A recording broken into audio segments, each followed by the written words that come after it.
We kick things off with a massive, imposing royal castle under a bright blue sky. Kneeling in the grand hall of that enormous castle, our MC hears the queen name him the Count of the Frontier.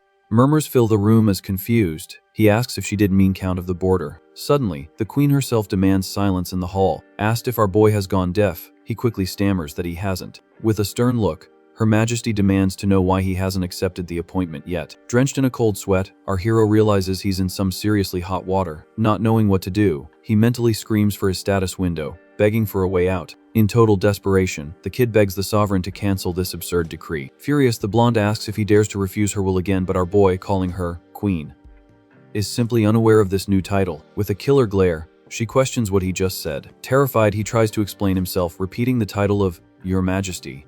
Screaming, the queen says that calling her that means he doesn't recognize her as the King of Cain. The MC quickly throws himself on the floor, begging for forgiveness and saying he lost his mind for a moment. Just then, a mage opens a glowing magical map, revealing the new ruler's territory. In shock, the crowd in the hall discovers the territory is Apocalypse City, a place crawling with monsters. With a loud thud of his sword on the floor, the guard demands absolute silence once more. Firmly, the sovereign declares that the old city is no more, and is now the domain of the Tamer family. On the map, the formerly condemned region magically receives the name of its new, unlucky owner. Soon after, a meddling vice minister asks what the heck a Count of the Frontier title even is. With a cynical smile, the queen shamelessly confesses that she just made up the position on the spot. After this declaration, our boy is left completely speechless at such audacity. Radiant with sarcasm, she congratulates the young man for being the first count of his kind in the continent's history. Bowing to the floor, the MC chokes back tears and forcefully thanks her for this overwhelming grace. Right after, she raises her blade for the knighting.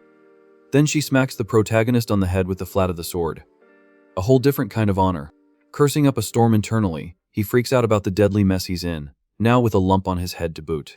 In the original game story, this character was supposed to become the great captain of the Royal Guard, but later, the poor guy would get involved in an incident and end up kicking the bucket inside a coffin. Seeing the guy's meltdown, the guards gossip that he went bonkers after being resurrected. Pulling at his own hair, he wonders why he was reincarnated into this useless game character of all people. In the past, we see the boy's real life as a simple, exhausted logistics employee named Bang Ho. With his younger siblings on his mind, he reflects on his tough life since their parents passed away. Amidst the heavy boxes, the young 9 to 5 warrior just wanted to give his family a better future. With a tired sigh, he realizes his long-awaited lunch break has finally arrived at the warehouse. On his way to the cafeteria, Bang Ho preps for his one and only daily Visa mobile games. On his device's screen, the famous game Reign of Dice starts loading its interface. Eyeing the items for sale, he decides to focus on knocking out the daily mission first, no messing around. Inside the game, a shaman mage appears, showing off her special ability to tame enemy troops. Grinning from ear to ear, our MC boasts that it's way easier to recruit monsters than to train soldiers.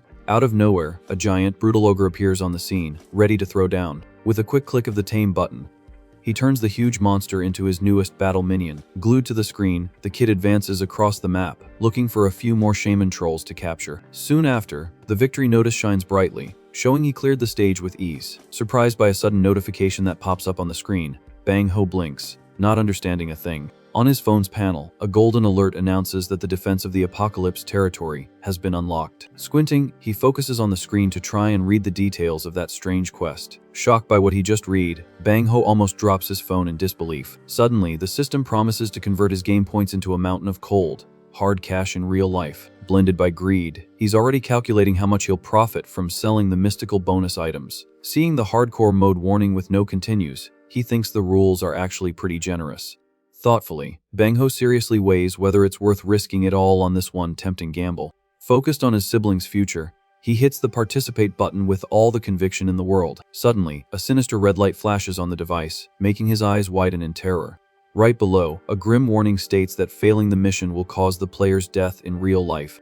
A ferocious black dragon appears roaring on the screen, and the system warns there's no way to pause or quit. The enormous dragon roars with its tremendous presence, striking fear into Bang Ho. In complete desperation, our protagonist screams as he's sucked into his phone in a flash of magic. Now in a grassy field, he realizes his soul has magically invaded the body of the knight, Joran Tamer. Since the original character had just died, his soul hitched a ride on the resurrection. In the middle of nowhere, the MC confirms with the status window that time in the real world is indeed frozen. In immense relief, a huge weight is lifted off his shoulders, knowing his siblings are finally safe. The scene then cuts to the military tents, dozens of minutes after he took over as commander. Standing at attention, a beautiful redhead asks if the new count is feeling alright. To hide his nervousness, he turns his back as the panel informs him that Lillian is disappointed. Noticing the warrior's stats appearing in his vision, he remembers she can't see the magic interface. With an awkward, forced smile, our hero tries to play it off so he doesn't look like a total nutjob.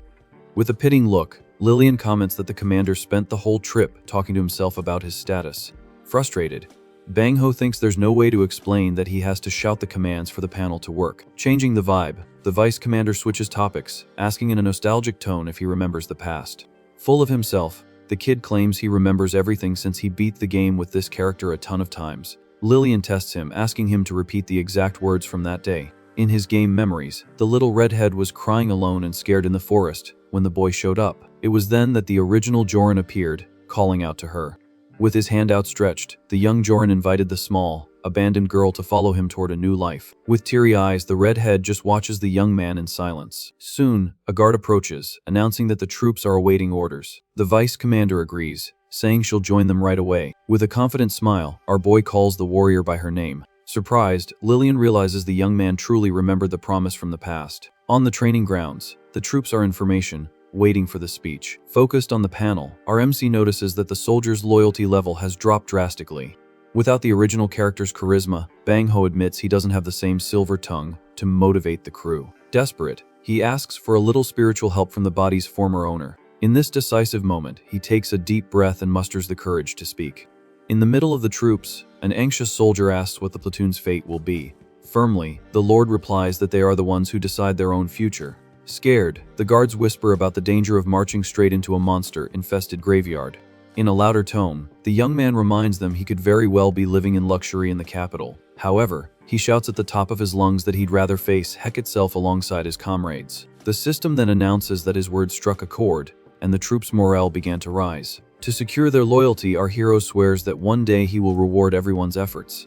In a challenging tone, he asks anyone willing to follow him to take a step forward. Without hesitation, the entire troop advances, shouting that they will follow him to the ends of the earth. Satisfied with the result, the MC sees his inspiration skill level up on the spot. Back at the imposing royal castle, the mood changes completely. Seated on the throne, the queen asks what on earth the count wants now. Humbly, the boy requests the release of some servants for his new territory. Annoyed, the sovereign retorts that she's already given him all the soldiers and tells him to fend for himself.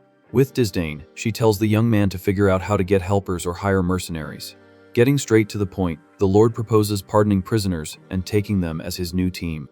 In the dark dungeons, the guard asks him to repeat the crazy thing he just said. With a document in hand, the young man announces he's not here to visit anyone, but to release inmates. Excited, the warden immediately suggests a real heavy hitter for the Lord to take. On the panel, the MC analyzes the weak stats of the bandit, convicted for theft, and dismisses the idea. Aware of the trick, the count figures out the guard just wants to dump the worst inmates on him. With a frustrated sigh, he thinks he won't find anyone useful in this hole. Suddenly, his gaze meets an unusual figure in the next cell. Locked behind bars, a beautiful blonde priestess stares at him coldly. Curious, our boy asks what her crime was and discovers she has 2 counts of homicide. Laughing, the guard explains that the crazy woman killed a guy, revived him, and then killed him again. The warden quickly tries to correct himself, saying the victim was actually a monster in disguise. Annoyed, the prisoner retorts, stating she never took a human life. Grabbing the bars, she yells that the creature was kidnapping children to sell them. With a serious look, the MC agrees, saying the scumbag deserved to bite the dust. Surprised by his response, the blonde finally sees sense in a nobleman's words. Sarcastically, the boy adds that she only offed him twice because her power has its limits. With a smirk, the priestess confirms his theory on the spot. Consumed by fury, she declares she would have finished off the monster 100 times if she could. Just then, the system flashes, announcing he's found an essential character for his journey. Checking her stats on the panel, he notes the girl is dangerous but extremely powerful. Our hero quickly steps forward and makes his formal introduction. Without beating around the bush, he invites the healer to be the new military chaplain of his domain. Suspicious, the young woman asks what this special authority he mentioned is. Sticking to his proposal, the young man guarantees she'll have the power to punish the guilty freely. Thrilled with the idea, the blonde accepts the deal without a second thought. With a handshake, the contract between the two is finally sealed. On their way through the dungeons, the group descends to an even deeper section. While walking through the narrow space, the Lord finds the low ceiling on that floor strange. Helpfully, the guard explains that this area is exclusively for non-human prisoners. In the cell ahead, a short dwarf is serving a 7-year sentence for theft. Spilling all the tea, the warden says the dwarf tried to steal a lady's heart, but ended up stealing her house deed instead. Completely nuts, the prisoner justifies it by saying, if he couldn't have the woman, he'd at least have the house. With a ham to his forehead, our MC finds the logic bonkers, but decides to check the little thief's panel. On the screen, the information reveals that Bonal has terrible habits but great intelligence stats. The system also points out that the little dwarf is an expert at disarming dungeon traps. Reading his file, the boy realizes that a former mercenary will be an ace up his sleeve for the squad. Casually, the noble comments that there are still 6 years left in the cage, and that it must be heck. Ticked off, the prisoner complains that the food is garbage and he wants out of there, pronto. Aware of his hunger, the young man prepares his bait, noticing the little guy's priority. Hitting him where it hurts, the MC promises to get the dwarf out of there and guarantee top-notch meals. Disbelieving, the little thief retorts that you can also buy good food in prison if you have money. At that moment, the Lord asks the guard for the menu and hears about a disgusting dish of slime and sardines. Disgusted, the dwarf nearly gags just imagining the grim feast. In total desperation, the dwarf shouts to the heavens that he's willing to go anywhere. With a victorious smile, the noble welcomes his newest, starving recruit. The scene then cuts to the old, luxurious mansion that the real Joran had been given. In the empty garden, the boy remembers that the butler bolted as soon as he heard about his boss's destination. In his memories, the only maid in the house is also seen fleeing in terror. Mounted on his horse, our hero finally departs with his troops toward the deadly territory. Curious, our boy asks the soldiers who those rescued people in the back are. Focusing on the pink-haired girl, the guard informs him that she refuses to leave. Worried, the MC immediately asks if the young woman has nowhere to go back to. In a super kind gesture, our hero invites the girl to travel with the group. Surprised by the invitation, the pink-haired girl's eyes widen, unable to believe such kindness. In his game memories, our MC recalls saving the girl in the past, and that the mansion is worth a fortune. Driven by greed, the Lord seriously considers selling the entire property to make some cash. Completely desperate, the young woman thinks she's going to be sold as a slave, but the boy quickly explains he means the house. Relieved, the maid Peach sighs as the magic panel reveals she's totally obsessed with her boss. Full of energy, the girl swears to follow our hero to the ends of the continent without a second thought. With a dark, slightly psycho look, she warns that if she's abandoned, she'll hunt him down to the depths of heck. According to the system's warning, the kid notes that firing the girl is super expensive, and the chance of success is almost zero. With a headache, our MC finds it really bizarre to be called master by a girl his sister's age. Super protective, the maid grabs the young man tightly, reminding him of the famous side effects of resurrection. Choking, the Lord begs the crazy girl to let go of him right now. Always dramatic, the pink-haired girl complains that the noble is being very cruel about her concern. Uncomfortable and awkward, our boy just asks for a little personal space to breathe. To command respect, the MC demands to be called Lord, but the stubborn girl insists on the title, Master. Out of patience, the young man accepts the madness and tells the servant to obey his orders from now on. Promptly, the maid nods her head, agreeing to the condition. Very directly, our hero warns her that the journey will be no walk in the park. Being honest, he reveals the path is brutally dangerous, and the final destination is a true monster den. In the middle of the garden, he makes it clear that all the comfort of the mansion will be gone forever. In a very serious tone, the noble warns that her daily tasks will be infinitely worse than just serving him. Fair in his decisions, the young man states that the pink-haired girl has the option to stay and safely look after the house. In an understanding tone, he assures her that either way, she will be of enormous help to his future. Suddenly, the magic system rewards our MC with extra points, leaving the poor guy completely confused. Completely melting with love, the girl shouts that she'll follow him and will do absolutely anything for him. With a smirk, the Lord jokes that the girl's salary will be discussed only after she hunts a few monsters. Further down the road, the scene cuts to a rebellious horse that simply refuses to obey commands. Checking the status screen, the MC notes that the mount hates carrying anyone who isn't its official owner. Following the panel's tips, he soon discovers he can tame the stubborn animal by spending a few experience points. Frustrated, our super penny pinching hero laments having to spend valuable resources just to tame a simple horse. From a distance, the redhead finds it very strange that the commander rides like a total amateur. To solve the stubbornness, the young man decides to christen the animal with a ridiculous name in honor of his sister. In a loud voice, he announces the mount's new, embarrassing name to test the animal's reaction. Overjoyed, the horse loves the nickname, and our MC immediately tells it to sit. Totally submissive, the animal crouches as the system reveals it's a creature super sensitive to praise.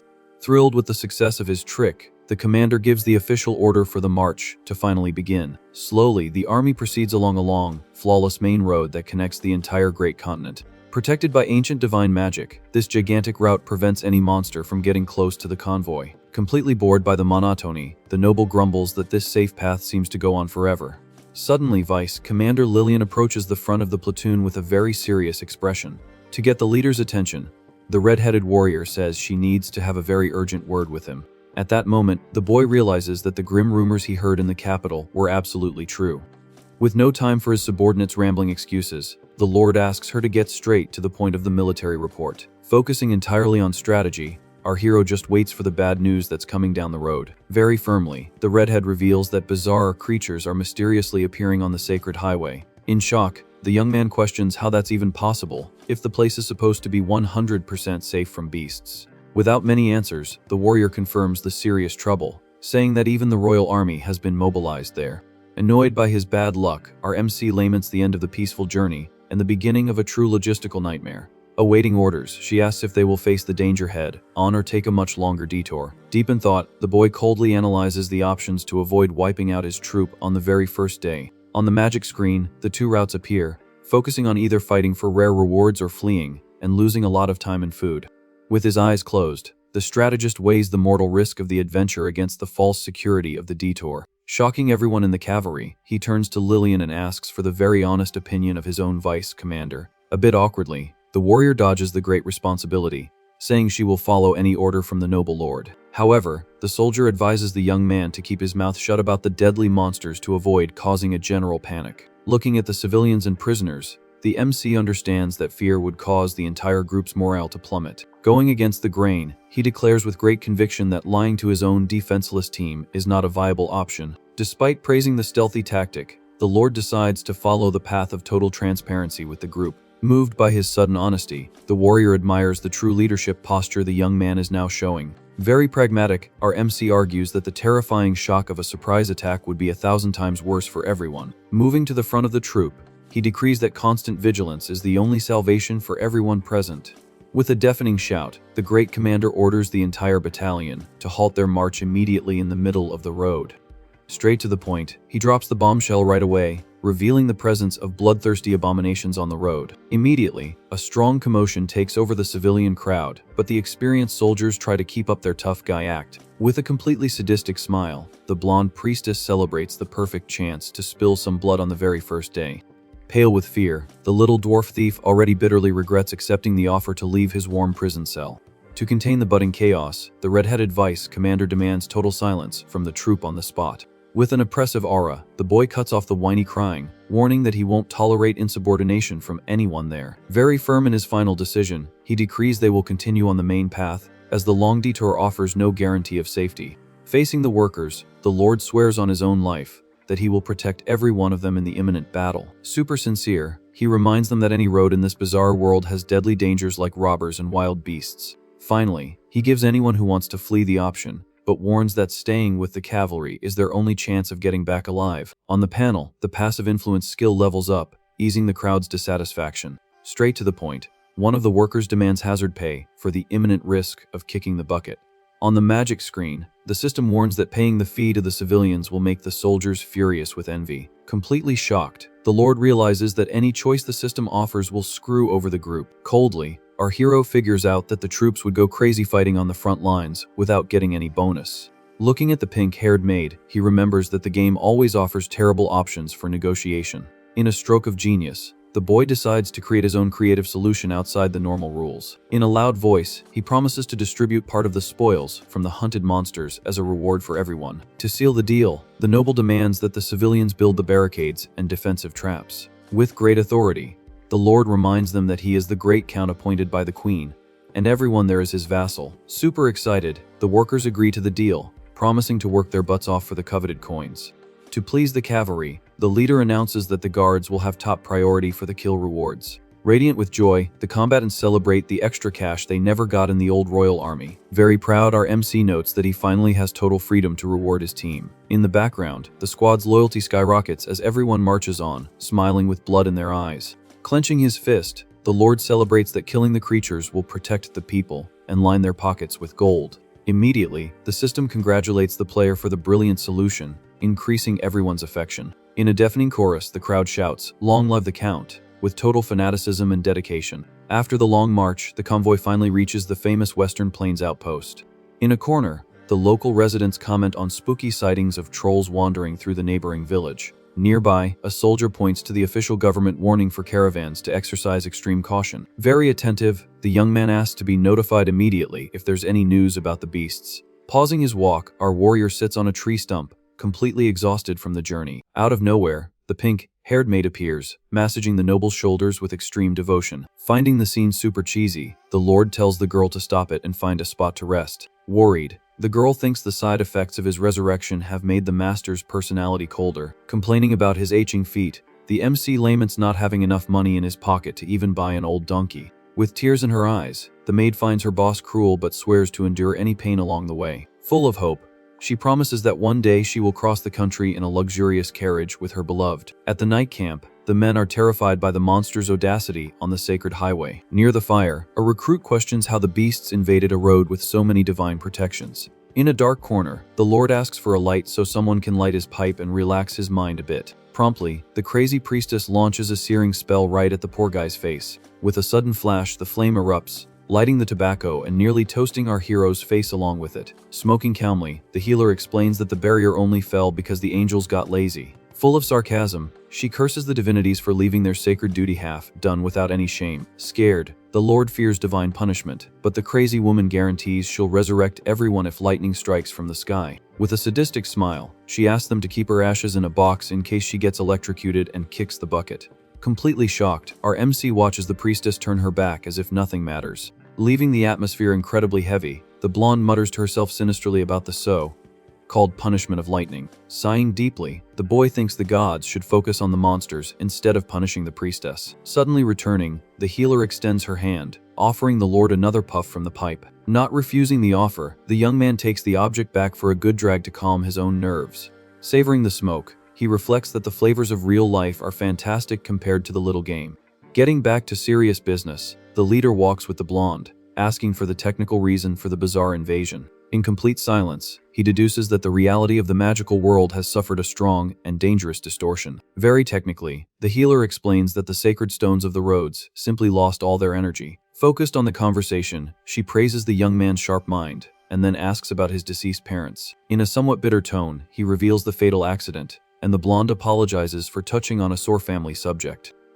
In his dark memories, the young man remembers that the drunk driver seemed like a worse monster than the ones in the game. With a deep look, the girl states that, in the end, the two of them have a lot in common. Giving a sincere smile, our hero agrees and asks them to focus entirely on the mission from here on out. Suddenly, the commander raises his arm and yells for the entire convoy to halt its march immediately. Confused by the abrupt stop, Vice Commander Lillian approaches, asking what the new problem is. On the system's display, a red alert orders the brutal defense of the wagons against a horde of mandragoranis. From the exotic name, the Lord remembers the danger of these bizarre screaming stags in the Western Plains. The screen details that these creatures' screams cause a heavy debuff to Eli's speed and attack. With his adrenaline pumping, he realizes he needs to set up the deadly barricade before the horned beasts appear. Feeling the air grow much heavier, the warrior notices that even the wind has stopped blowing. Noticing the bizarre tension in the air, the entire team freezes, awaiting the first sign of disaster. Shouting, the commander decrees a defensive formation, ordering everyone to plant their spears directly into the ground. Without hesitating, the troops move quickly, forming an impenetrable human blockade around the cargo. Right after, he orders the civilians to cover the warriors' ears with water-soaked cotton. Along the road, the platoons advance, spreading out perfectly to begin the dangerous sweep of the woods. Pointing firmly, our MC orders the dwarf to throw heavy rocks into the suspicious bushes. Using all his strength, the little dwarf hurls a brutal rock straight into the thicket, shaking the plants. In a crazy leap, the horned abomination jumps out of the forest, roaring like a truly famished demon. Startled by the beast's ugliness, the Lord mutters a quick curse word while holding his horse's reins. Tearing up the dirt ground, the monster ignores fear, and the commander yells for the cavalry to crush the creature. In the insane heat of the first battle, the poor guy notices a ridiculous detail about his current life. Drenched in a cold sweat, our MC confesses in his thoughts that he's never even used a real sword in his life. Completely panicked, he resigns himself to his own demise, trying to prevent them from discovering his total incompetence. Taking the lead, Vice Commander Lillian charges forward with her blade ready to slice the beast in half. In the middle of the formation, the soldiers suffer in agony as the scream easily penetrates the wet cotton. Finding all the screaming a bit much, the boy survives intact, remembering the noise pollution of his military service. On the system screen, a message confirms the young man is resistant to the screams because of his noisy past. Focused on survival, the warrior wonders if he forgot to protect something important. In the midst of the screaming, he realizes his grave mistake and orders the priestess to cast a protection spell on the mounts. With another shrill roar from the monster, the blonde completely loses her concentration before casting the spell. Panicked, our lord's horse whinnies, rearing up brutally on its hind legs. Terrified, the animal loses its mind and throws its own rider through the air like a sack of potatoes. Completely out of control, the mount bolts, breaking the entire battalion's formation. Causing true chaos, the steed tramples one of the horned monsters in its path. Flying through the sky, the protagonist tries to understand how gravity could fail him right now. In a quick spin in the air, the boy faces a free fall straight to certain doom. Below, the demonic stag just waits for the young man to fall, mouth open, ready for the kill. With his eyes wide with terror, our MC lets out a high-pitched scream of pure desperation. On instinct, the warrior's sword slides out of its sheath, shining intensely in the air. By sheer luck, the noble lands with his blade embedded in the beast, securing the leader's first kill reward. Totally frozen on the ground, the leader tries to hide his shaking after the epic screw-up that somehow worked out perfectly. Coming out of the bushes, the entire horde of mandragoranis surrounds our fallen boy in the clearing. Furious about their leader's demise, the beasts show their sharp fangs, ready to tear the young man's body apart. With a war cry, the recruit who wanted hazard pay charges forward to protect the commander. Ticked off, the former logistics guy remembers that the only blade he knows how to use is a butter knife from the kitchen. On the panel, the system reveals that these creatures were peaceful but went crazy after losing their former leader. Fortunately, the magic interface indicates that these monsters can be pacified even in the middle of intense combat. Grabbing this minuscule chance of survival, the boy bellows the pacify command with all his might. Immediately, two of the closest horned beasts lose their fury and gain glowing little hearts above their heads. Taking advantage of their retreat, he uses the commander's shout to intimidate the rest of the aggressive herd. Confused by the voice of authority, the other abominations roar louder, trying to assert dominance over the pack. In the midst of the dust, the cornered lord knows that shouting won't solve the problem of the entire horde. Sighing heavily, the fake warrior grips the hilt of the heavy sword, preparing for the worst. In a fluid motion, the blade cuts through the air with insane speed, decapitating one of the monsters. Surprised by his own strength, he smiles, noticing that the real body's magical abilities have finally activated. Quickly reading the panel, he discovers that the screams of the tamed stag strengthen allies instead of causing weakness. Moving like lightning, our hero continues to slice through the monsters, admiring his new lethal precision. Enchanted with the weapon, he realizes the steel sword feels as light as a feather in his hand. Full of himself, the noble corrects his thought, admitting it's not that the blade is light, but that he is monstrously strong. However, a cruel doubt arises in the young man's mind about the disproportional strength of that knight character. On the glowing screen, the system confirms that the real player's stats have merged with those of the possessed body. Radiant with the double status bonus, the Lord thinks this is the most broken and wonderful thing in the world. In the back of his mind, a small worry hits him as he realizes the fusion could bring unforeseen problems. Without wasting time on theories, the warrior charges forward again, tearing another beast apart through the chest. Flying back in pain, the horned creature agonizes before falling dead on the blood-stained ground. Immediately, the commander turns to the two tame stags and shouts a bizarre attack order. Confused and sad, the two little creatures whimper, refusing the idea of attacking their own herd brothers. Frustrated, the young man doesn't understand why his new minions are disobeying direct orders on the battlefield. Pressured by the horde, the warrior improvises, telling the two cowards to stay away and only roar when he commands. In desperation, the redhead Lillian shouts for the Lord, grabbing his attention to the chaos around them. Behind the young man, a massive stag prepares for a deadly gore to his defenseless back. With a perfect lunge, Vice Commander Lillian drives her spear through the monster's neck, saving her boss's life. In a shower of blood, the creature collapses, choked, before it can even make a sound. Behind the defense line, the soldiers cover their ears, whimpering every time the abominations scream. Thinking tactically, the Lord instructs the warrior to always aim for the neck to prevent the creatures from making noise. With red eyes, another furious Mandragorani prepares its sonic attack to weaken the army. Very quickly, our MC springs the sound trap, ordering the tamed stag to scream with all its might. Confusing the allies, the magic buff overwrites the enemy beast's debuff, canceling the effect mid-combat. In an insane chess game, the boy uses the two little creatures as radio communicators to nullify the noise. Coordinating their perfect roars, the pacified duo screams in sync, leaving the enemy beasts dizzy. Without their sonic advantage, the monsters become easy prey and fall quickly under the relentless blades. Totally shocked by the bizarre scene, Lillian doesn't understand why the monsters started a screaming duel. Racing against time, the Lord asks her not to kill the support duo and focuses on the rest of the battle. Noticing a gap in the enemy platoon, the young man scans the forest, looking for the remaining beasts. With his heart pounding, he sees the horned creatures running stealthily toward the supply wagons. Furious, the commander curses loudly and orders the entire cavalry to chase after the fleeing horde.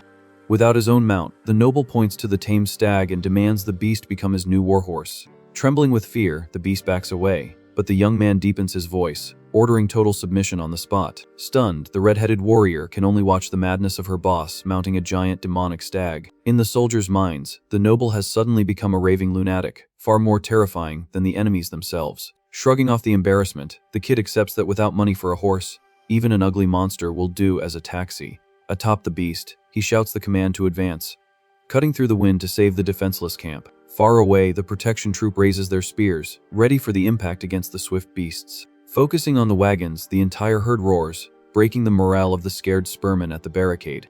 On top of the cargo, the ex-prisoner Bonnell lets out a mocking laugh, calling the monsters out for a fight. In a perfect throw, the little thief hurls a brutal rock, crushing the first invader's skull on the spot. Screaming in pain, the beast falls face first into the dirt while the little dwarf celebrates his first kill. Taking advantage of the dust, the herd ignores their brother's demise and charges forward, completely breaking the defense line. Far from the front line, the blonde priestess sighs, bored, finding the Lord more cowardly than usual. Joining her hands in prayer, she calls upon divine power, invoking a strong, glowing aura of protection. Enveloping all the defenseless civilians, the wall of sacred light repels the monsters, throwing them back into the forest. Blinded by the divine flash, the monsters scream in pain as the holy light burns their eyes. With her hands clasped, the healer prays for the light to embrace and protect the weakest among them. Maintaining her implacable posture, she orders the celestial energy to explode with all its force. In the middle of the battlefield, a massive beam of golden light rips through the sky toward the ground, hitting the horde dead. The magical explosion pushes the horned beasts away from the defenseless civilians. Bathed in the searing aura, the stags roar in agony, retreating like terrified dogs. Seizing the opportunity, the Lord shouts, ordering the soldiers to close the barricade and cut off the escape route. Without losing a second, the guards push the wagon debris, sealing the beasts in. Trapped, one of the mandragoranis breaks into a cold sweat upon seeing the humans blocking the forest exit. Behind the monsters, the sharp points of the spears glisten menacingly, aimed directly at their necks. With a wicked smile, our hero mocks them, saying the trap has become a closed pasture for stags. Focused on the carnage, the Lord climbs onto a piece of a makeshift wagon, turning it into a blade-wielding tractor. Thirsty for the kill, he calls the platoon and announces that the real bloody fun begins now. Immediately, the system shows that the monster's affinity has plummeted to negative levels from sheer terror. With his sword in hand, the commander bids farewell to the beasts, preparing the fatal blow for dinner. Noticing the fear in his prey, the Lord lowers his blade and offers mercy in exchange for total submission. Quite sadistically, he welcomes the trembling beast to the tamer's territory. With a glint in his eye, the young man sees the entire horde as nothing more than a bunch of free pack animals. Immediately, he orders Lillian to stop the killing, announcing he will enslave the rest of the herd. Shocked by the idea, the red-headed warrior stops her spear mid-air and asks if her boss hit his head too hard. With the utmost calm, he assures her that he's perfectly fine and of sound mind. Furious, the vice commander accuses the noble of having gone completely mad after being resurrected from the dead. At the back of the troop, the recruits whisper in terror about their leader's insanity in taming those beasts. The system pings with messages, warning that the vassal's morale is plummeting with this bizarre decision. Not caring in the slightest, the MC pulls a piece of fur from a fallen stag, noticing the material is top quality. Impressed by its softness, he quickly realizes that this luxurious pelt is worth a good chunk of change on the market. To quell the military rebellion, he raises his voice, demanding that the entire squad pay close attention to his next words. With a bogus story about being chosen, he lies, saying he awakened a divine superpower after coming back to life. Pointing to the beasts, he reveals his incredible ability to transform the cruelest monsters into docile allies of humanity. Right behind their boss, the two already pacified stags watch the scene, twitching their ears like kittens. Aware of the animal's terror, the system advises the tamer to calm the poor things down before continuing. Falsely gentle, the young man pets the horned creatures on the head, promising delicious hay for everyone. Bellowing the command to sit, the tamer orders the beasts to lift a leg and stick out their tongues. Completely jaw-dropped, the soldiers admire the miracle of the ferocious beasts obeying like trained puppies.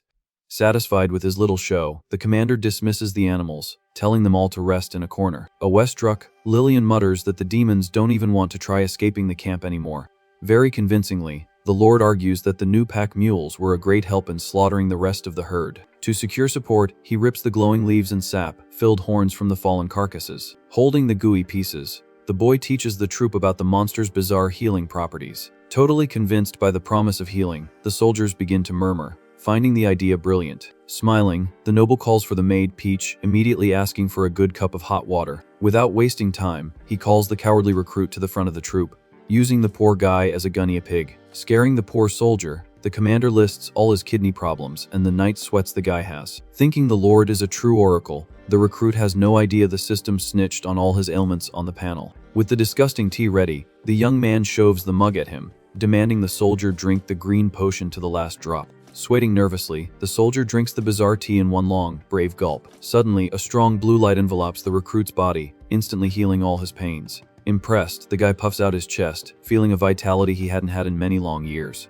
In a corner, the blonde priestess runs her hands over the soldier's clothes, intimately verifying the miracle of the cure. Finding the examination a bit too thorough, the young man blushes at the holy healer's wandering hand. Nearby, the Lord is already planning to export the medicinal horn to the eastern continent, where it will be worth pure gold. Excited, the vice commander approves of the brilliant idea of endlessly harvesting the material from the living creatures. Smiling, the commander pets the peaceful beasts as if they were the true golden goose. Finally convinced, the recruits accept the presence of the new horned mascots in the battalion. Suspicious, the blonde warns that rehabilitating ex-prisoners is already hard, let alone handling unstable monsters. To counter her concern, the Lord states that he completely trusts the Reformation magic of his system panel.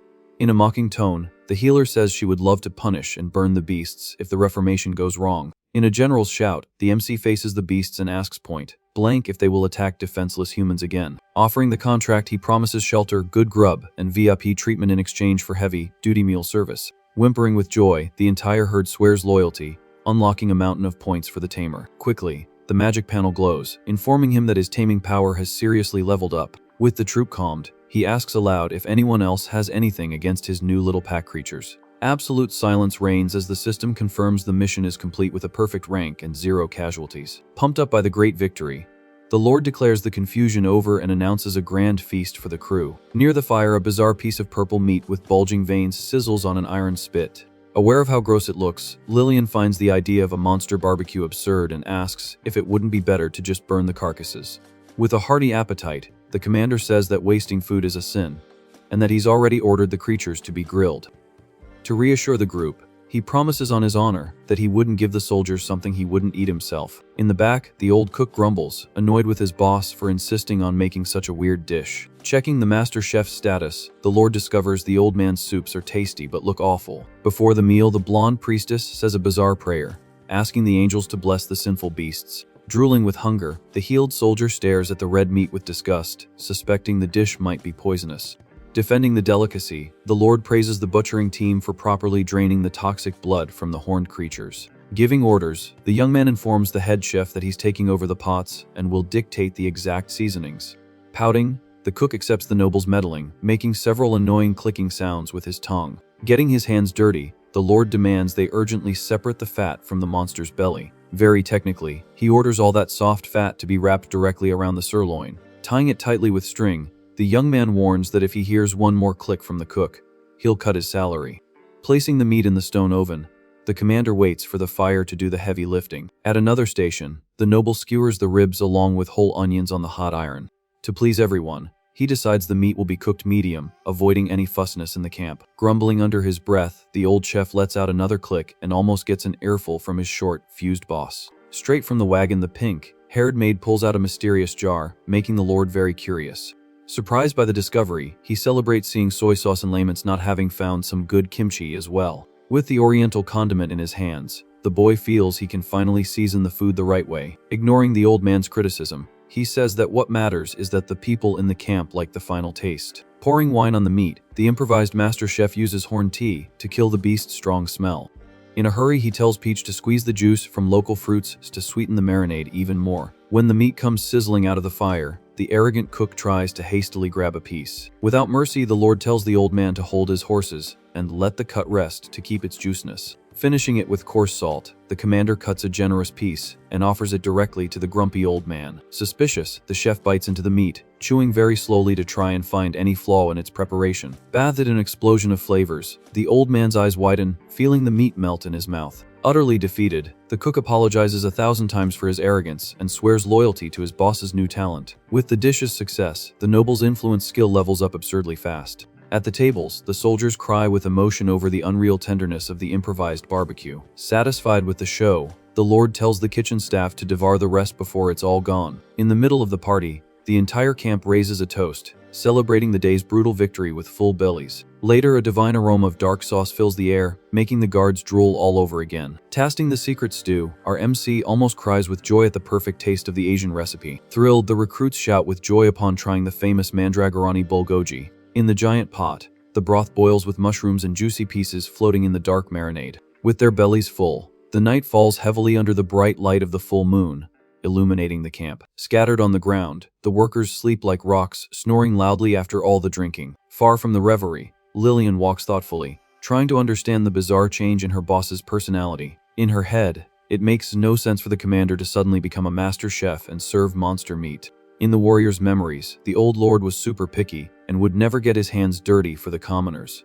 Even worse, she can't accept how he managed to domesticate those terrible beasts overnight. Tired of theories, the vice commander swears she has decided to trust the captain blindly, regardless of his crazy antics. Passing by the main tent, she notices the lord's shadow moving alone inside. Hearing a dull thud on the ground, the redhead freezes, thinking her boss has fainted from exhaustion. When the thud repeats louder, worry takes over the loyal warrior's mind. With a desperate shout, she storms into the tent, thinking an assassin has managed to get past the sentries. Sliding across the rug, Lillian gets into a combat stance, ready to take out any intruder. On the cabin floor, the panning lord looks up, startled by the sudden invasion. Surprised by the scene, the soldier relaxes her shoulders and asks if he was training in the dark. With an awkward smile, the young man admits he was scared half to death by his subordinate's ninja entrance. A bit sheepishly, the redhead notices the boss's defensive posture with the improvised sword. In the dimly lit tent, the atmosphere grows tense as the warrior processes the young man's strange movements. In a quick summary, Lillian concludes that the lord lost all his sword technique due to the trauma of his demise. Without a filter, she confesses that his posture in the battle earlier seemed worse than that of a mere rookie recruit. Sighing heavily, the noble agrees, but Lillian raises a point that still doesn't add up in her head. If his talent with the blade vanished, she questions how on earth his raw strength increased so absurdly. Enchanted, the soldier remembers him grabbing a giant stag with one hand and cutting the others like they were paper. In her view, the captain lost his technique but gained the strength of 3 men combined. Accepting the crazy give and take logic, she finds his new power to rehabilitate cruel beasts bizarre. Clenching her fists, the redhead points out that he even recruited prisoners and now allies with demonic beasts. Firmly, Lillian states that the old captain would never tarnish the honor of the knights with such dirty tactics.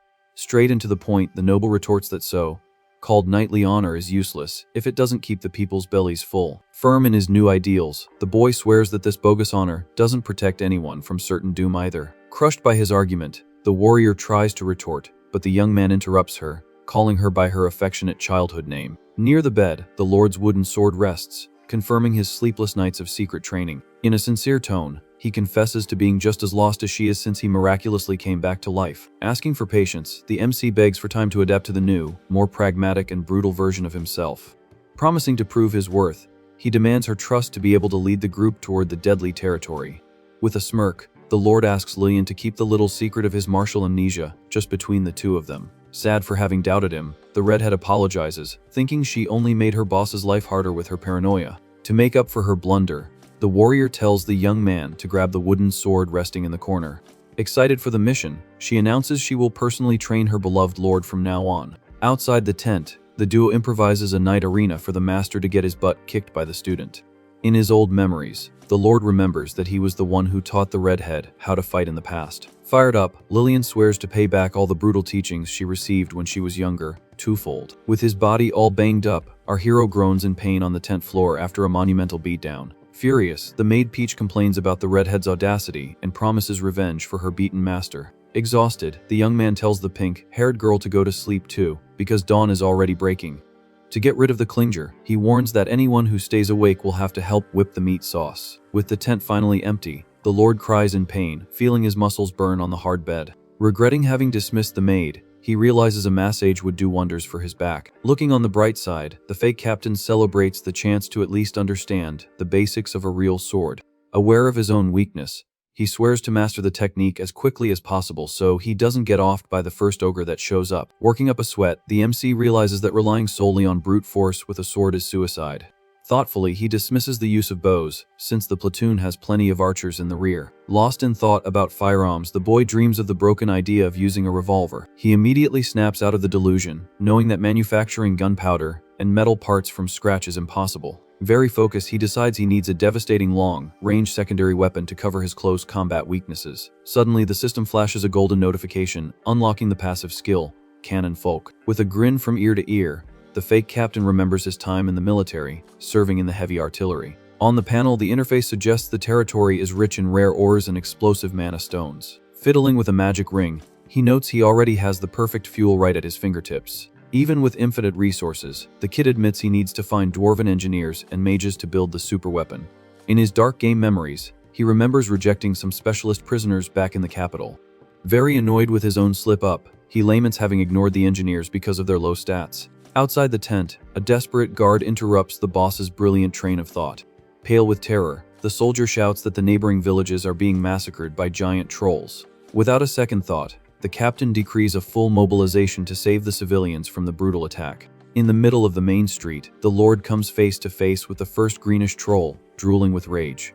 With a deafening roar, the giant creature charges forward, tearing through the darkness of the night. In a pure survival reflex, the boy dodges an axe swing that would have crushed his skull. Remembering Lillian's lessons, he uses the short dodge technique, keeping his feet firmly on the dirt ground. Delivering a swift blow, the blade slices the monster's chest, spraying dark blood everywhere. Frustrated with the shallow attack, he mentally curses the toughness of the bipedal abomination's skin. Focused on the battle, the warrior notices his magic aura weakens with every slight lapse in concentration. Giving no quarter, the troll raises its stone axe, ready to slice its opponent in half. At the last millisecond, the MC slides to the ground in an acrobatic move, escaping certain doom. Planting his support foot, he kicks up dust and spins his body with full force.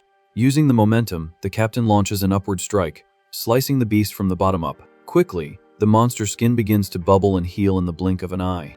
Understanding the bizarre strategy, the boy figures out the beast attacks with an open chest because it trusts its super regeneration. Furious, the troll charges like a bulldozer, completely ignoring its own wounds. In the frontal impact, the Lord's heavy sword clashes against the green torso, stopping the monster's advance by force. Roars of agony echo in the empty street as the beast feels the steel tear its flesh again. With a lethal twist of the blade, the commander severs the troll's fingers, disarming the opponent on the spot. Heavy on the dirt ground, the green fingers roll, leaving the monster completely vulnerable and furious. Far away, another recruit is taking a beating from an identical beast in the middle of the moonlit square. Supporting his fallen comrade, the young soldier mutters that he'll survive despite the nasty cuts.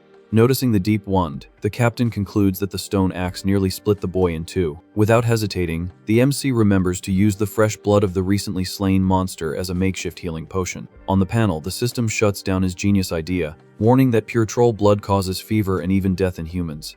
Bleeding heavily, the recruit panics, spouting the famous farewell lines from a dramatic soap opera. In great pain, he cries, remembering his dream of marrying his childhood sweetheart after the mission. Without a shred of patience, the Lord tells the soldier to shut up, or he'll finish him off and then forcibly resurrect him. Turning his head, he spots the stag mount running like crazy towards them. Out of breath, and with its tongue hanging out, the pacified reindeer whimpers that it couldn't keep up with the boss. Straight to the point, the Lord orders the little creature to serve as an ambulance and take the wounded man to the camp immediately.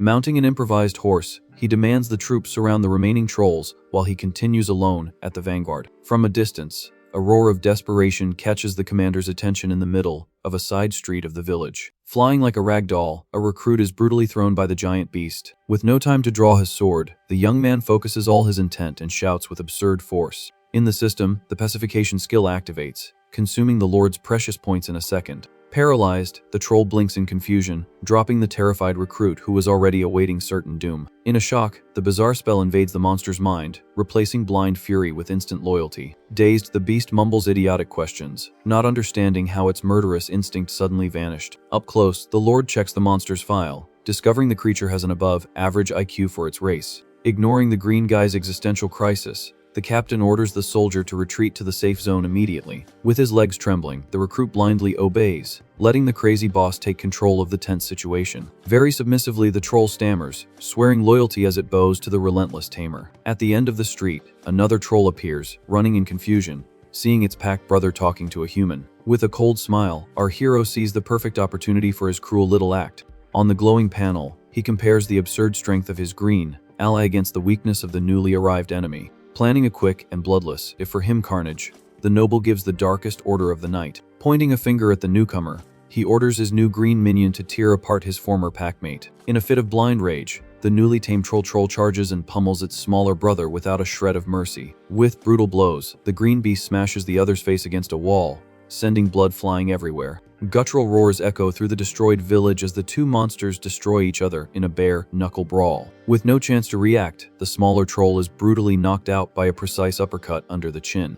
Watching the show, the Lord mutters that a crook only gets caught when you use the force of an even worse crook. Raising its arm, the victorious monster celebrates the slaughter, awaiting congratulations from its new manipulative master. Bleeding on the ground, the defeated creature still tries to curse the human race for the dirty mind control tactic. With the coldness of a professional assassin, our hero moves in, cutting the traitorous troll in two without mercy or pity. Sheathing his sword, he apologizes for the cruel usage, swearing the tactic was the only clean way out. Quickly reading the panel, the system warns that the green corpses must be chopped up to prevent them from regenerating out of nowhere. Using powerful strikes, he dismembers the carcasses, ensuring their definitive end and blocking any kind of magical healing. Very calculating, the young man reflects on the strength of his troop, noting that the pacify power still fails at higher levels. Terrified by the bloodbath, the tamed reindeer cries in a corner, begging not to be turned into mincemeat like the green monsters. Far away, the royal troop rides hastily, bringing reinforcements upon hearing the deathly silence after the screams of agony. Ticked off, the captain curses his own mistake, admitting he should have kept the other troll alive. Surrounded by enraged beasts, the boy doesn't understand why these monsters insist on traveling in pairs. On the magic screen, the system advises that the control spell has a cooldown time depending on the target's strength. Without the mind control cheat, the Lord orders Unit 9 to scream to destabilize the beasts. With a brutal crash, the house doors tremble with the impact of the clash between the soldiers and the trolls. Blasted by a strong wind, the MC shields himself from the debris, feeling an absurd magical pressure in the air. At the end of the street, the monster is swept away by a cloud of smoke and debris flying everywhere. Confused by the force of the impact, the young man mutters, wondering who cast an explosion spell like that. Scanning the area with his eyes, he knows there are no mages listed in the small, attacked village. Focused on a rooftop, Lillian points her spear, noticing something strange moving in the shadows. Emerging from the smoke, a stocky dwarf appears, smiling with an axe and safety goggles on his head. Roars of rage echo as the wounded troll tries to slice the audacious little guy in the middle of the dust. Quickly, the Lord remembers the grim detail of having to slice the beast's neck before it regenerates. Very calmly, the little dwarf raises a hand and tells the Lord not to meddle in someone else's hunt. Holding a bizarre piece of rock, the short engineer prepares his own heavy artillery. Stunned, the captain tries to figure out what kind of reddish rock that is in the little dwarf's hand. Spinning his hammer, the small builder teaches that you just need to drive a nail into the rock's weak spot. With a perfect hammer strike, he sinks the metal pin into the middle of the volcanic ore. Hot smoke escapes from the rock as glowing runes light up like a time bomb. Laughing loudly, the little guy hurls the boulder with all his might right at the green monster's forehead. In a devastating explosion, the entire block shakes, sending dust and troll bits flying into the air. Giving it no chance to regenerate, the beast falls decapitated, with its body split in half and toasted. Awestruck, the Lord mutters that the harmless-looking rock hit harder than many war cannons. Totally focused, he approves of the damage, calculating that its power easily surpassed the spells from the capital. Pointing a finger at the young man, the dwarf confirms his success and introduces himself with pose and pride. On the panel, the system reveals Berneval's complete file, showing he's a genius with explosives. Overcome with emotion, the Lord grabs the engineer's hand, shouting that he's been looking for him all over the continent. Confused and annoyed, the dwarf shoves the young man away, pulling a small knife from his belt in a quick reflex. Stuttering with fear, the little dwarf demands the captain stay perfectly still without drawing any weapon. Ignoring the warning, the boy charges forward in a super-fast advance, tearing through the air and distance. Screaming with hatred, the last troll leaps from the wreckage, ready to crush the short engineer from behind. In a perfect cross-slash, the captain slices through the monster's nape before the stone axe can descend. With all the strength in his arm, he finishes the brutal cut, separating the greenish skull from the rest of the body. Final roars echo as the beast's heavy body collapses, and the dwarf falls to his seat from the shock. Agonizing on the ground, the troll's severed head mutters nonsensical words, drooling dark blood. Annoyed by the creature's insane resilience, the MC flicks his sword to clean the gunk off the blade. Finishing the kill, the captain drives the blade deep into the beast's brain to make sure it won't get up again. Drenched in sweat, the young man takes a deep breath, feeling the weight of the battle finally lift from his tense shoulders. Checking his own trembling hand, the lord notices the bloodstains stuck to his light-colored glove. Quite shocked by the noble's coldness, the dwarf comments that he didn't expect to see a rich guy getting his own clothes dirty. Near the improvised fire, the little guy smiles, remembering the noble who almost gave his life to save him. Far away, the surviving villagers cry desperately over the bodies of the dead on the dirt ground. In a pool of blood, a woman screams, begging the priestess to heal her husband, who was killed in the beast attack. With a hand to his forehead, the captain sighs, knowing that the pain of loss always leads to impossible demands. Smoking her pipe calmly, the crazy blonde doesn't even pay attention to the screams, ignoring the people's wailing. In tears, the crowd begs the holy healer to revive the daughters and husbands slain by the trolls. Cold as stone, the blonde demands they gather all the scattered pieces of flesh before attempting any magic. Ticked off, a peasant accuses the priestess of being a cruel fraud who lets people perish on purpose. To avoid a bigger mess, the captain raises his voice, taking control of the tense situation. Lying through his teeth, he says he's called for help and that paladins from the capital will arrive with full healing power. Calmed by the false hope, the civilians retreat, murmuring prayers as they tend to the mangled bodies. In a secret whisper, the MC plans to gather everyone's magic in the future to try and resurrect them all at once. Ashamed of his own cowardice, the little dwarf thief criticizes the people's ingratitude after the troops' efforts.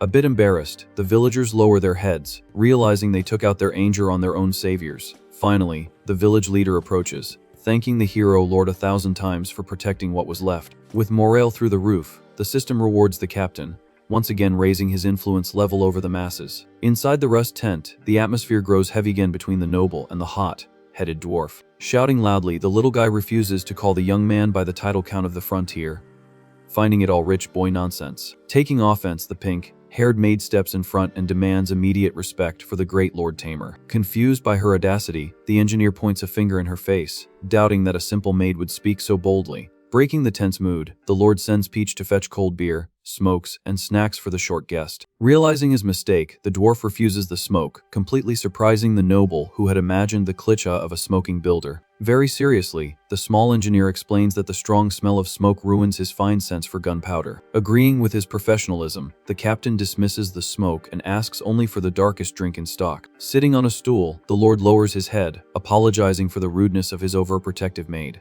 Impressed by the noble's humility, the dwarf lets out a chuckle, praising the young man's precocious wisdom. Complaining about the system, the little guy states that the title of lord usually goes to the heads of the young jerks at court. Philosophizing about life, the short man swears that fancy clothes don't change the trashy character of the person wearing the uniform. Taking a big swig from his mug, the builder confesses he has a terrible temperament for dealing with little bosses. Very calmly, the MC asks for the dwarf's complete honesty before they close any kind of business deal. Laying on the praise, the little guy compliments the plans to build firearms and agrees to follow the lord to the deadly territory. Happy with the progress, the boy prepares to celebrate, but the dwarf raises a hand, asking him to cool his jets. Laughing at the precaution, the noble asks where so much fuss comes from a tough guy full of swagger. Straight into the point, the dwarf confesses he hates taking orders from rich people and can't stand bowing to any lord. Terrified of his own short fuse, the little guy refuses the official invitation so he won't get arrested for insubordination. Understanding the problem, the lord says he has no intention of forcing a blood oath. Curious, the little dwarf asks if the noble is just planning a mercenary contract without blind loyalty. Surprising the master builder, the boy proposes the position of master counselor to the Tamer family. Awestruck, the dwarf can't believe a spoiled little lord wants to learn from him instead of just giving orders. Laughing at his disbelief, the noble states that using a genius of explosives for manual labor would be the greatest sin. Completely shocked, the little guy repeats the word engineer, almost crying with emotion. In his old memories, the dwarf remembers being called nothing but an obsessed lunatic by those who didn't understand his art. Right on time, the maid Peach arrives, carrying dark beer and hot snacks for the guest. Drooling over the drink, the dwarf smells the authentic imported malt straight from Gallia. Very moved by the VIP treatment, he realizes the captain reminds him a lot of a dear old boss from the past. Taking a huge gulp, the little guy raises his mug, accepting the proposal but demanding a single condition. With a sparkle in his eyes, he asks to continue drinking and eating those wonderful delicacies every day. Laughing loudly, the young man agrees, and the system announces that the dwarf's loyalty has reached absurd levels. The next morning, the troop sends off the reinforcements from the capital, with the guard leader congratulating the lord for the saved village. Humbly, the commander thanks the guard for their effort, asking them to speak informally with him. Cold and direct, the blonde leader retorts, saying he would never be informal with a noble appointed by the queen herself. In the middle of the serious conversation, the blonde paladin confesses to being very disappointed with the absurd slowness of the scouts. Reading the big guy's magic file, the MC realizes the man's stats put him on a legendary level. On the panel, the system warns that trying to poach the paladin for his own army has a 0% chance of success. Curtly, the paladin turns his head and tells the Lord Face that he is extremely disappointed in him too. Spitting out the words, the blonde warrior thinks it's a waste for the captain to be losing time in a forgotten frontier. Keeping his cool, the noble tries to change the subject, saying the mission was imposed by the crown with no right of refusal. Cutting him off, the paladin pulls out a scroll, announcing he also serves as a royal messenger. In his memories, the cynical queen promises to shower the commander with gold and prizes if he survives the suicide mission. Stunned by the message, the lord hears the paladin officially announce the sudden promotion sent by the monarch. In shock, our boy realizes he's no longer a simple count but a lord with full royal rights. Holding a bag of pure gold, the paladin explains the money is to reward the troop's loyal soldiers. With his hands shaking with rage, the kid tries to hide his massive disappointment with the ridiculous prize. Turning his back, he thinks that the darn queen just wants to keep him far away from the capital at any cost. Interrupting the gossip, a guard bursts into the camp, warning of a new and deadly monster attack. Near the fire, a group of kids tries to join the troop, but the lord tells them all to go back to their mothers. Checking the newbie's files, he sees the peasant's strength barely passes level 1. Frustrated, the young man laments his bad luck, as he urgently needs a mage and only finds weak people. Out of nowhere, a female voice calls the lord as he rides slowly through the burning village. Turning his horse, he faces the unknown young woman and curtly asks what she wants. With a gentle smile, the green-haired girl introduces herself, thanking the commander for saving her life. Glowing on the screen, the system announces he has just found Meryl, one of the strongest weather mages on the continent. Shocked by her insane stats, the boy blinks in confusion upon hearing the girl beg to join the platoon. Holding her hands firmly, our MC closes the deal on the spot without a second thought. In a charming pose, he welcomes the new secret weapon for his future cannon. Right after, the golden panel appears, announcing the end of the tutorial and marking a perfect S rank on the first mission. After days of exhausting travel, the enormous caravan finally reaches the deadly limits of the Tamer domain. Dismounting his horse, the captain steps onto the muddy ground, observing the disaster around him. Faced with total destruction, the lord gulps, staring at ruined buildings and smoke rising on the horizon. In total desperation, he scratches the back of his neck, trying to figure out where the heck he's going to start cleaning up this giant pigsty. Focused on the screen, the system welcomes him to the infinite defense phase, preparing the lord for the real nightmare. Confident in his gamer side, the boy finds it amusing, thinking he has plenty of time to set up his lines of fire. Out of nowhere, the system's timer starts plummeting from 10 days to a mere 10 seconds. In a panic, the commander yells at the panel, asking what kind of blatant rip-off this is. Immediately, the screen warns that the stops to help the villages reduced his preparation time to 0. Presenting the first objective, the mission demands the total annihilation of the goblins and the protection of the central office. According to the grim rule, the lord must use the minimum number of troops possible to get the high rank rewards. With the digital map in his face, he memorizes the enemy formation and plans the barricades in milliseconds. Beside him, a soldier points out that the so-called district office is in one of the most dangerous areas of the territory. Right on time, the system issues a red alert, indicating the goblin band has begun its brutal assault. Shouting, the captain orders the troop to stand fast, sending only the scouts ahead to check the enemy's weaponry. Murmurs of revolt arise among the civilians, grumbling about the incompetence of the stuffy noble. Reading the screen, the boy notes that the crowd's morale has plummeted because they think he's lost his mind. Interrupting the crisis, a civilian in a suit doubts the lord's visions about the monster attack. Shocked, our MC reads the man's profile, discovering he is an excellent, but super arrogant, finance officer. Very sarcastically, the finance guy questions why on earth goblins would invade a bankrupt city with not a scrap of meat. Cold as ice, the lord throws down the gauntlet, challenging the arrogant officer in front of everyone. If the beasts don't show up, the noble promises to hand over his entire personal fortune to the officer. Completely losing it, Lillian mutters, wondering how her boss can bet what he doesn't have. To break the ice, the captain agrees he wouldn't believe his own lie if he didn't have magic to spare. Making up another excuse, the Lord claims he awakened the gift of prophecy after being resurrected. Sighing in relief, the redhead accepts the lie, falling for the miraculous side effect excuse hook, line, and sinker. With a glint in her eyes, the warrior swears blind trust, awaiting the next combat order. Satisfied with his vice commander's loyalty, the noble flashes a confident smile and prepares the final ambush. Running back, the reindeer Ranny whimpers, reporting that she saw at least 50 goblins armed with stone axes. Thoughtfully, the Lord praises the reconnaissance mission and asks if the stag saw anything else hidden. Scared, the little creature talks about a bizarre black fog swallowing the back of the invading band. Annoyed, the MC begs the system to project a photo of the fog, because he doesn't trust the narration of a cowardly stag. With a wry smile, the young man realizes that if he can talk to the beast, he can also access its visual memory. Immediately, a new notice pops up, confirming his theory and unlocking the powerful ability of mental communion. Shocked, our MC questions why such a good ability was unlocked just now. The system quickly explains that it advanced the reward for his brilliant move, and the kid immediately asks to cancel his complaint. Petting the stag, the Lord asks the beast to close its eyes and try to remember that fog again. On the spot, the little creature obeys the command, patiently closing its eyes. Surprised by what he sees, our hero's eyes widen as he understands what it is. Through the magic interface, he notes that it's exactly like the fog of war from games that hides unexplored areas. With this in mind, the young man remembers he had to clear the stage to dissipate the map's darkness and see the area. Smelling a rotten scent in the air, the commander realizes that mental communion also transmits the beast's senses. In a comforting gesture, he continues to stroke the tamed animal's fur. Eyeing the display, the kid deduces that this toxic fog is a system measure to prevent spawn camping. The window then explains that killing enemies as soon as they're born greatly reduces the game's difficulty. To prevent this cheat, the game creates barriers or makes monsters invincible for a time, making everything harder.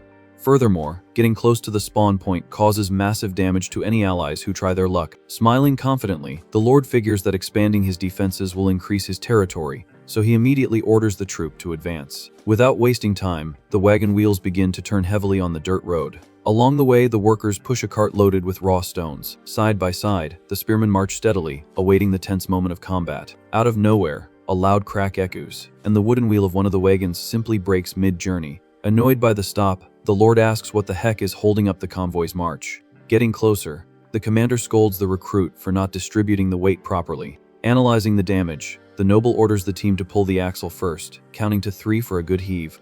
With all his body's strength, the young man helps the soldiers lift the heavy wooden structure. Watching the scene from afar, the dwarf engineer complains about the slowness and clumsiness of these humans. Out of patience, the grumpy little guy walks over to the group to solve the problem once and for all. Cursing everyone out, the master builder claims that even a shivering skeleton would do a better job. Very cleverly, our hero strokes the dwarf's ego, saying it would be a sin not to use the master armorer of the tamer domain. Full of swagger, the little guy lands a perfect blow with his mallet and fixes the part in the blink of an eye. On the ground, the new makeshift wheel spins perfectly, showcasing the artisan's absurd skill. Curious, the noble questions if the dwarf plans to use that wagon as a defensive barricade. Confirming the idea, the engineer orders the front wheel to be removed to firmly anchor the structure to the ground. Explaining the setup, the little guy says he made the fitting easier so they could use the loose wheel itself as a shield. Admiring the genius, the kid praises the race while the builder brags about his new battle wagon. According to the tactical map, the troops split into 2 groups, and the Lord decrees an immediate advance. Very calculating, the young man reflects that focusing the defense on a single point is too risky if the line breaks. Eyeing the rocky hill, he figures that positioning the archers up high will be the perfect tactic. However, the slippery terrain makes the climb difficult, and he suspects the system is playing against its own team. Soon, a tip appears, revealing that goblins are not forest monsters and will also struggle to climb the hill. Scared to death, the green-haired mage hesitates, revealing she's never faced so many beasts at once. Trying to calm the young woman, the commander promises to block any attack and says her weather magic will be very useful. Suddenly, our hero remembers a detail in the mage's file about her being a forest type and becomes very thoughtful. Changing his plan, the noble orders a recruit to give up his horse and demands to be carried in a very bizarre way. Mounted on the reindeer, the Lord points directly to the top of the hill, ordering Unit 8 to ascend. Leaping over the rocks, the animal climbs with extreme ease, leaving the knight shocked by its agility. Fiddling with the animal's ears, the Lord praises its perfect hooves for the wilderness, while Lillian thinks he's being completely clueless. Firm on the smooth rocks, the reindeer ensures total grip on the hostile terrain. Reaching the top, the commander orders the archers and the little thief to mount the other reindeer to climb as well. Screaming with rage, the little dwarf refuses to mount a beast, calling the young man a complete lunatic. Sighing heavily, our MC just makes a hand gesture, not paying much attention to the tantrum. Shouting, the boy orders them to spend the pacification points already, even if it costs him a fortune. At that instant, the red screen beeps, warning that the first wave of monsters begins in just 10 seconds. In a sinister flash, the countdown hits 0, and the horde of gray goblins appears on the horizon, running like a plague. Drawing his sword, the leader bellows, ordering the archers to aim directly at the enemy's rear guard. In the midst of the dust, the short abominations look up in confusion toward the top of the rocky hill. Without any pity, the commander rips his throat, shouting the command to fire to his troop. Cutting through the wind, dozens of sharp arrows fly high, seeking the greenish flesh of their targets. Right in the forehead, an arrow embeds itself deep, dropping the first goblin dead on the dirt ground. With the violent impact, the monsters trip over each other, creating a true pile-up of bodies. Focused on the front line, the Lord orders the dwarf to take out the scumbags, who are forcing their way through. Mounted on the reindeer and full of confidence, the little rogue guarantees he'll clean up the whole mess by himself. Spinning his sling rapidly, he fires a brutal rock shot, crushing the skull of another little gray monster. In a frantic rhythm, the ex-prisoner hurls rocks nonstop, showcasing enviable aim on the battlefield. Finally reaching the barricades, the enemy's front line comes face to face with the spearmen at the ready. Cornered and completely lost, the goblins stare at the sharp, glistening steel tips in the hot sun. Desperate to escape the blockade, the short beasts try to scale the rocky hill out of sheer desperation. Giving them no chance, the guards thrust their spears downward, piercing anyone who dares to climb the slope. In their failed attempt, the monsters' bare feet slip on the smooth rock, sending them straight to the ground. Seeing the tactical advantage, the Lord raises his hand and orders a ceasefire for the archers to save ammunition. Very cleverly, Bonnell asks if he should stop, but the young man tells him to keep shooting until he runs out of rocks. Quick with a solution, the captain dispatches Unit 16 to go down the hill and fetch more rustic ammunition. Down below, the goblins start stepping on their fallen brethren to try and scale the barricade. Aware of the enemy's trick, our hero warns that retreating is not an option and orders Unit 8 to charge down. Eyeing her boss, the redhead Lillian praises his skill in fighting while mounted on such a bizarre beast. Pulling the improvised reins, the commander shouts at the top of his lungs, charging downhill against the monsters. Super proud, the vice commander states that his aura control has improved absurdly thanks to their nightly training. Ignoring the warrior's ego, the noble calls the reindeer Lani and orders the troop to surround the enemies from the opposite side. Descending the hill at full speed, our MC startles the enemy line, mounted on his bizarre reindeer. Completely shocked, the goblins scream, unable to believe a human has tamed a mandragorani. Gripped by terror, the little gray monsters begin to retreat in a very cowardly manner. Just then, one of the creatures looks up, noticing a fatal shadow coming from above. In a quick flash, the warrior's blade cuts through the air with absurd violence. With no time to defend, the enemy falls dead to the ground, spewing blood instantly. Suddenly, the Lord turns his head, feeling an overwhelming aura emerge on the battlefield. Right in front of him, a poison squad leader appears, and the system beeps a sub-boss alert. Confused, the kid questions why on earth a boss appeared in the very first wave of the attack. Through the interface, he checks the massive monster's raw stats to try and come up with a plan. Annoyed by the injustice, the boy demands an explanation from the magic window about this insane difficulty. Promptly, the system explains that his brilliant use of the terrain has reduced the challenge level too much.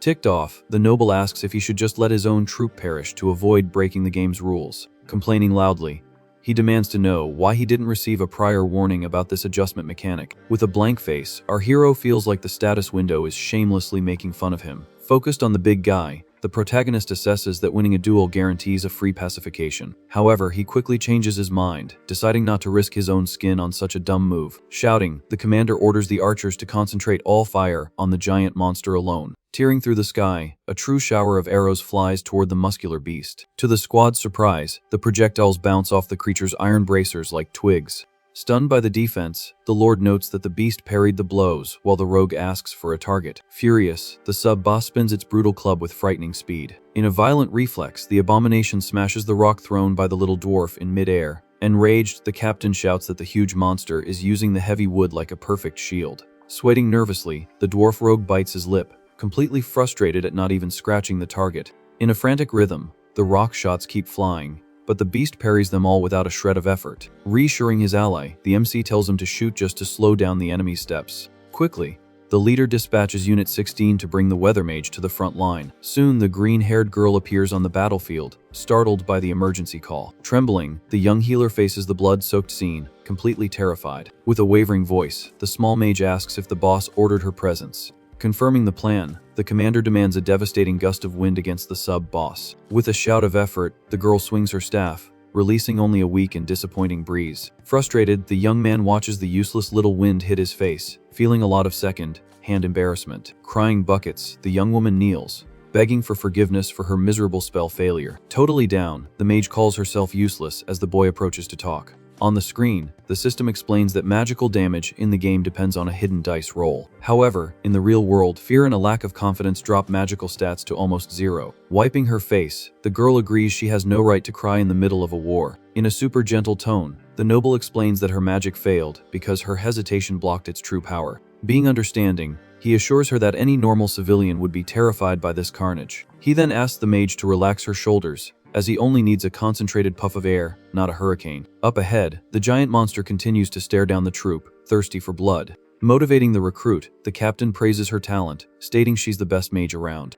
Full of charm, he tells her the truth, saying that being the only one in the domain makes her a rare and irreplaceable weapon. Buoyed by the praise, the girl puffs out her chest and swears to try casting the spell one more time. Gripping her staff with all her might, she focuses the accumulated mana directly on the target's blind spot. With a roar of determination, a brutal storm erupts, tearing through the air from the tip of the wood. Impressed by the absurd impact, the lord has to plant his feet to avoid being blown away. Sweeping across the slope, the violent gust hits the goblins head-on, destabilizing the entire horde. Surprised by the force of nature, the rogue wonders if the angels sent that miracle. By magnetic force, the strong wind lifts giant rocks, turning the place into a grinder. Without warning, one of the boulders gains speed and crushes a little monster's skull on the spot. Cutting through the chaos, another heavy rock flies straight like a guided missile. A direct hit, the blow strikes the big guy, breaking the creature's perfect posture. Screaming in agony, other beasts are also knocked out by the storm's rocks. In the midst of the dust, the divine magic shatters the enemy line, spreading panic among the monsters.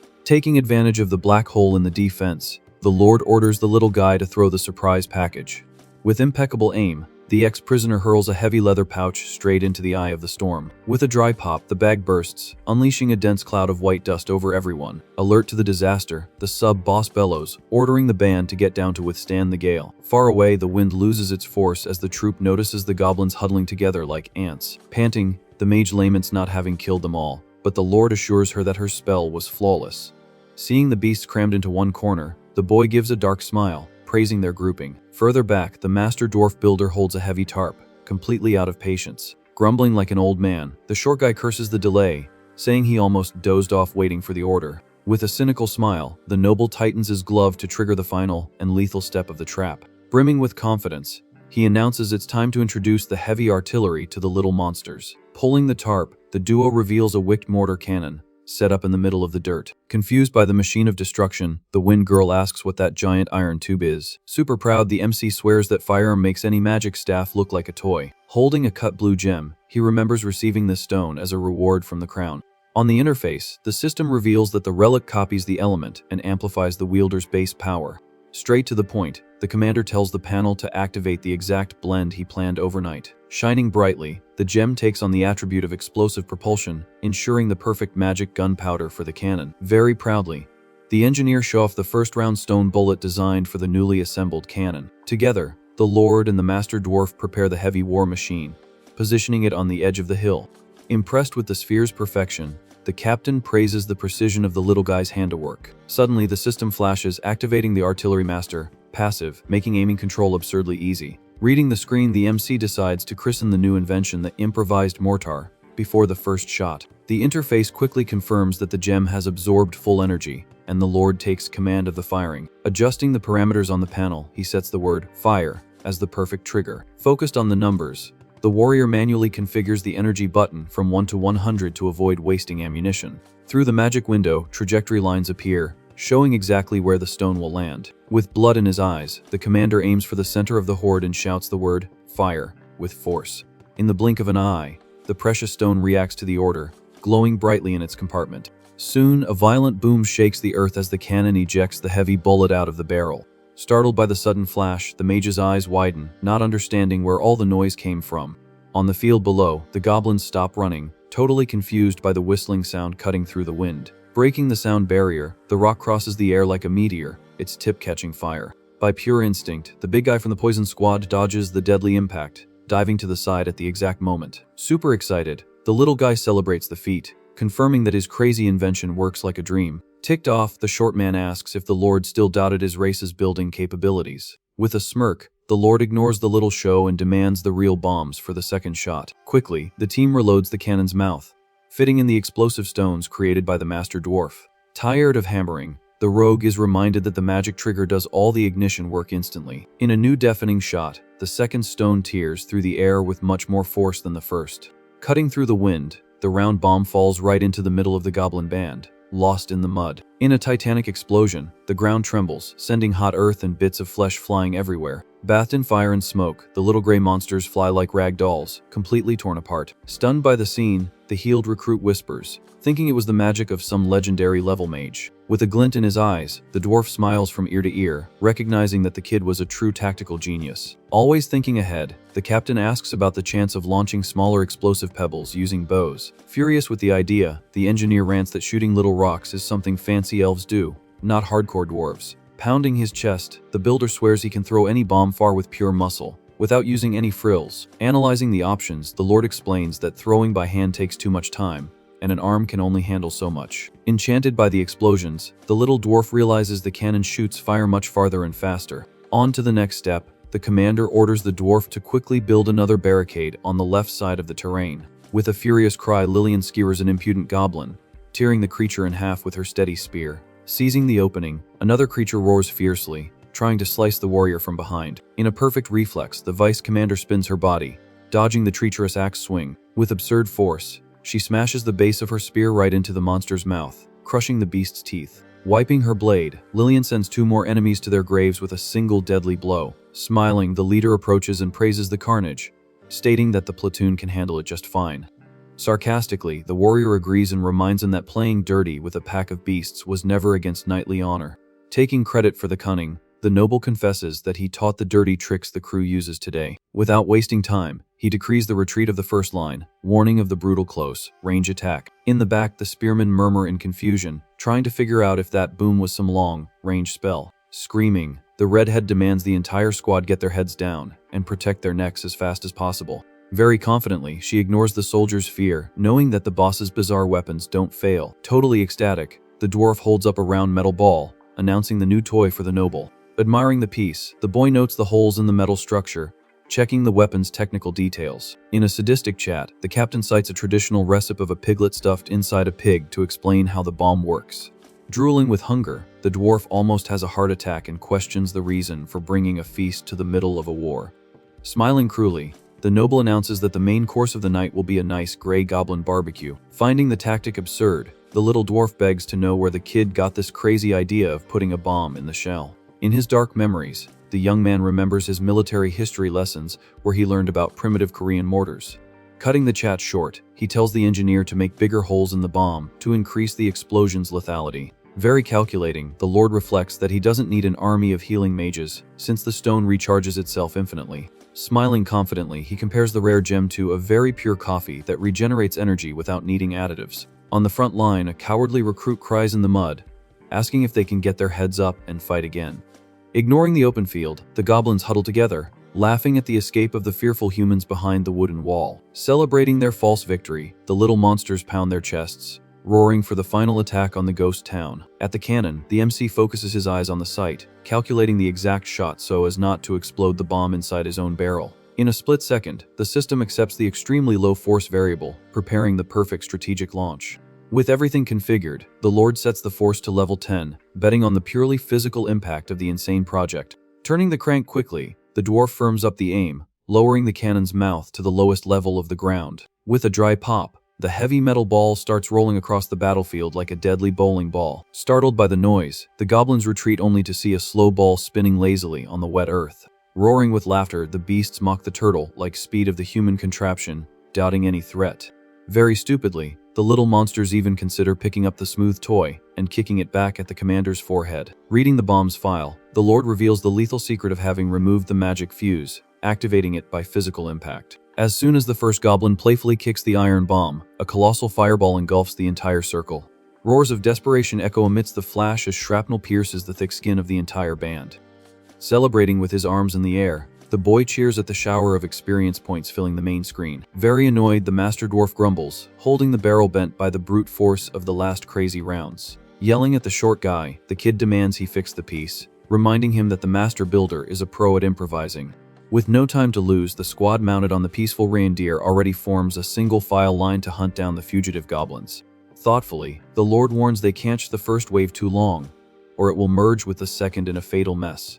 Quickly reading the panel, he confirms that the final grade level totally depends on the number of soldiers spared in the massacre. With his sword in hand, the Lord orders them to wipe anyone who dares to resist off the map. With a war cry, a soldier raises his spear, ready for the slaughter. Without mercy, the steel blade pierces a goblin's chest in the middle of the filth. Standing before the survivors, the commander imposes absolute respect. Gripped by terror, the gray beasts retreat, whimpering in fear. With a cold smile, the MC promises mercy to anyone who drops their weapon. Full of suspicion, the little monsters whisper about the humans' madness. Faced with their hesitation, the young man immediately notices the potential intelligence of these beasts. Straight to the point, he challenges the enemies to try their luck against the former executioner captain. With a dark look, the noble gives 3 clear options: resist and perish, fall silently, or swear loyalty. In a gesture of support, the peaceful reindeer nod their heads, confirming the speech. In the monster's language, the stags guarantee that the Lord's domain is a true paradise. Completely shocked, the abominations drop their clubs in the mud, accepting defeat. Radiant with joy, the tamer celebrates the mass pacification and immediately numbers his new minions. In a single file line, the newly created greenish troop submissively awaits the boss's orders. Worried about betrayal, a guard suggests tying up the monsters, but the commander refuses the idea. With a heavy sigh, the noble faces the mountain of bodies, remembering that him doesn't just disappear in the real world. Turning his head, the boy asks if the goblins feel disgusted by handling their fallen brethren. Trembling with fear, they confess they'll take the job, as long as they don't have to fight their own kind. Understanding of their trauma, the young man agrees to avoid the family conflict and proposes another mission. Confused, the Grey Team just awaits the next bizarre task from their human leader. Pointing to the field, the Lord demands the immediate removal of all corpses from the area. Promptly, the monsters salute, accepting the dirty job of gravediggers. Without much fuss, the goblins begin to pile the fleshy bodies on the sides of the path. In the brilliant tactician's mind, that disgusting pile serves as a perfect shield against bomb shrapnel. Very pragmatically, he reflects on the danger of abandoning corpses and attracting plagues or necromancers. With a cynical smile, the kid decides to recycle all the organic matter from the battlefield. On the panel, the system reveals the iron stomachs of these beasts, which even devour their own enemies. Closing his eyes, the boy just accepts the bizarre cannibalistic culture without much judgment. Happy as can be, he celebrates the savings on military rations, killing 3 birds with 1 stone. Shouting, the captain orders a shift change, sending the wounded to the medic and the tired to the maid. On the glowing display, the progress report shows 0 casualties and 70 minutes of total peace. In the healing tent, a recruit questions the priestess for massaging his thigh when the cut was on his foot. Cold as ice, the blonde justifies the divine touch, saying she needs to relax the entire muscle. Far away, the pink-haired maid prepares a hot tea with the medicinal leaves from the reindeer. Extremely helpful, the servant also distributes cookies made with the same bitter herb. After the first sip, the soldiers cry from the horrible taste, but pretend to be drinking honey to please the girl. Immediately, the system confirms a drastic drop in the troops' fatigue, thanks to the employees' efforts. Reinvigorated, the recruits thank her for the care, feeling energy return to their worn-out bodies. From a distance, the noble assesses the maid's high charm and plans to double her salary in the future. Near the wagons, the men are impressed by the girl's dry skin after intense sweating. Cutting the mood, the Lord mocks the crew's energy, who looked like a bunch of zombies minutes ago. Smiling, the guards swear that protecting this deadly frontier has become a gratifying service. With a look full of fanaticism, the pink-haired girl stares at her boss, filled with obsessive love. Completely smitten, the servant claims to love hard work as long as it's for her master's good. In the pink-haired girl's disturbed mind, the final plan is to become the great wife and owner of that territory. Noticing the maid's fiery aura, the weather mage feels a terrifying chill down her spine. Startled, the green-haired young woman steps back, clutching her wooden staff tightly. Full of shyness, the healer pokes the captain's back, getting his attention. Stuttering badly, the recruit asks for the Lord's most honest opinion about the previous gust of wind. Cold in his words, the young man confesses outright that the spell was well below expectations. In a state of shock, the girl's large green eyes widen, totally devastated. With tears falling, the mage apologizes for being a complete waste on the battlefield. With a charming smile, the sly one breaks the ice, revealing that the magic surpassed all expectations. Red with embarrassment, the girl wipes her face, asking incredulously if it's true. Stroking her ego, the commander guarantees her the title of #1 mage in the Tamer domain. Totally motivated, the warrior swears to train 3 times as hard to never disappoint the group again. Leaving the silly mage behind, the lord walks off to check on the vice commander's situation. Along the rocky path, the boy assesses the immense stone walls surrounding the road. At the end of the path, the raidhead Lillian appears panting, wielding her spear with skill. With a furious cry, the vice commander launches deadly strikes, tearing through the wind itself. With absurd precision, the steel tip pierces the wood of an improvised target in the dirt. Firm in her stance, the soldier retracts the weapon, maintaining a completely flawless combat posture. Mounted on a reindeer, the lord approaches, clapping slowly for his subordinates' insane training. Straight to the point, he demands an explanation from the stubborn woman, since the official order required everyone to rest. Full of swagger, the redhead retorts, guaranteeing she feels no pain or a hint of fatigue. With a long sigh, the noble tells the woman to lower her guard and obey superior orders. Arguing against the lecture, Lillian demands the lord himself rest, worried about the side effects of his resurrection. Accepting defeat, the MC agrees to pause his work and calls the reindeer for a well-deserved nap. Very casually, the young man stuffs a raw green leaf into his mouth and begins to chew unceremoniously.